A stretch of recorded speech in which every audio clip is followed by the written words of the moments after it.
Jim. He is in West Harrison, and he is up first. Jim, what's going on, Big Cat? Thanks for joining us. Fat man. Did you forget about the fat men in the front line? No, I didn't, but that has to do with Darnold. That's the point. But again, you go off on this soliloquy that he's got to get a better percentage, a better third down completion rate, and all that stuff. He had the worst offensive line.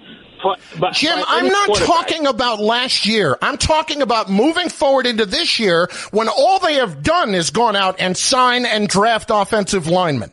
So let's stop talking about how it stunk last year, and let's actually expect a quarterback to take a step forward this year. What's wrong with that? Of course.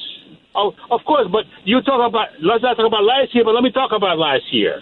Let's talk about how bad he was last year or not. He could have been much better. How can he be much better when the fat men in front of him were no good? You gotta understand, sometimes you have to make plays on your own. And Sam tried at times. He had no shot in games like the New England game, but that doesn't have to do with this coming year. His numbers last year weren't any good. Did it help that he had no offensive line? Of course not. Those numbers, now that he has an offensive line, have to be better. That's it. Of course. Of course, the expectation is there. Come on, fat man. We got fat boys now. Fat men, not boys anymore. Jim, you're an idiot. Hang up. Adios.